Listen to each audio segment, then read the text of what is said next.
কদিন আগে একটা বিয়েবাড়ি ছিল। বিয়েবাড়িতে স্টার্টারে করেছিল তান্দুরি পমফ্রেট। আমি আর কর্তামশাই দুজনেই কিন্তু পমফ্রেট মাছ খেতে খুবই ভালোবাসি। কিন্তু বিয়েবাড়িতে তো অনেক রকমেরই আইটেম হয়েছিল, তো তার জন্য এই তান্দুরি পমফ্রেট আমি আর কর্তামশাই হাফ হাফ করে খেয়েছিলাম। আর সেদিনই ঠিক করে নিয়েছিলাম যে বাড়িতে একদিন এই তান্দুরি পমফ্রেট করব আর মন প্রাণ ভরে খাবো। তো সেই মতো আজকে কর্তামশাই নিয়ে চলে এসেছে পমফ্রেট। তো ভালো করে ধুয়ে নিয়েছি। এরপরে দেখো ছুরির সাহায্যে দুদিকটা কিন্তু ভালো করে চিড়ে নিয়েছি। আমি কিন্তু এটা ফার্স্ট টাইম করছি। যদি কোনো কিছু ভুল ত্রুটি হয় তোমরা কিন্তু কমেন্ট করে আমাকে জানিও। তো এরপরে দেখো আমি মশলাটা নিয়ে নিয়েছি, ধনে গুঁড়ো, জিরে গুঁড়ো, হলুদ গুঁড়ো আর কাশ্মীরি লঙ্কার গুঁড়ো নিয়ে দেখো একটুখানি তেল নিয়ে নিয়েছি, সর্ষের তেল নিয়ে মশলাটা কিন্তু ভালো করে আমি মেখে নিচ্ছি। আমি এর আগে যখনই পমফ্রেট বাড়িতে আসে আমি কিন্তু সর্ষে দিয়েই পমফ্রেটটা বেশি করি। এটা আমি ফার্স্ট টাইম করছি। তো সর্ষে পমফ্রেট খেতে খেতে মুখে যদি অরুচি লেগে যায় তো এটা কিন্তু অবশ্যই ট্রাই করো। খেতে কিন্তু জাস্ট দারুণ হয়েছিল। এটা তোমরা গরম ভাত দিয়েও খেতে পারবে, আবার কিন্তু সন্ধেবেলা স্টার্টার হিসেবেও খেতে পারবে। জাস্ট দারুণ লাগে, গরম ভাতের সাথে অসাধারণ লাগছিল। তো দেখো আমার মশলাটা মাখানো হয়ে গেছে। আমি কিন্তু আদা বাটা দিতে ভুলে গেছিলাম, তার জন্য দেখো পরে আমি আদা বাটাটা অ্যাড করে নিলাম।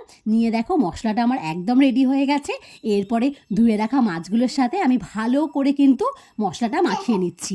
যেদিকে চেরাগুলো রয়েছে সেই দিকেও কিন্তু ভালো করে মশলাটা ঢুকিয়ে নিয়ে ভালো করে মাখিয়ে নিচ্ছি। এরপরে আমি 1 ঘন্টার জন্য মাছটাকে কিন্তু ভালো করে রেখে দিতে হবে। তোমরা দেখতেই পাচ্ছ মশলাটা কিন্তু ভালো করে ম্যারিনেট করে রাখতে হবে এবং চেরা চেরা জায়গাগুলোকেতে কিন্তু ভালো করে মশলাটা ঢুকিয়ে কিন্তু রেডি করে রাখতে হবে। এতেই কিন্তু অর্ধেক মাছ রান্না একদম রেডি। এরপরে একদম সহজ রান্না, খুব তাড়াতাড়ি সোজা সহজভাবে হয়ে যায়। এরপরে দেখো আমি প্যানের মধ্যে একটুখানি তেল নিয়ে নিয়েছি। এরপরে দেখো তেলটা একটুখানি গরম করার জন্য রেখে দেবো।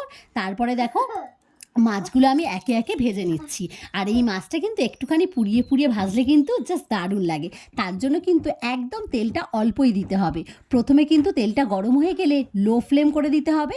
এইবার মাছটা দিয়ে কিন্তু প্রথমে ভালো করে মাছটাকে ভেজে নিতে হবে লো ফ্লেমেই, কারণ লো ফ্লেমে ভাজলে কিন্তু মাছটা ভেতর থেকেও বেশ কাঁচা থাকবে না আর নরম হয়ে যাবে। কিন্তু হাই ফ্লেমে একদমই ভাজবে না, তাহলে ওপরটা পুড়ে যাবে আর ভেতরটা কিন্তু কাঁচা থাকবে। তো তার জন্য দেখো আমি লো ফ্লেমে প্রথমে ভেজে নিচ্ছি।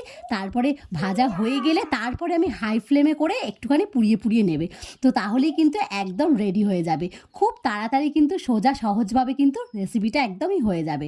তো এরপরে দেখো আমার হয়ে গেছে। এরপরে ওপর থেকে একটুখানি লেবুর রস ছড়িয়ে দিলাম আর পেঁয়াজ কেটে নিয়েছি, ব্যাস একদম রেডি।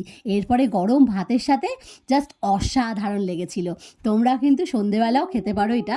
তো জাস্ট দারুণ লাগে। কেমন লাগলো আমার রেসিপিটা সবাই কমেন্ট করে জানিও। ভালো লাগলে কমেন্ট করো আর পেজটাকে যদি ভালো লাগে একটুখানি শেয়ার করে দিও। চলো টাটা আজকের মতো, আবার দেখা হবে নেক্সট কোনো ব্লগে।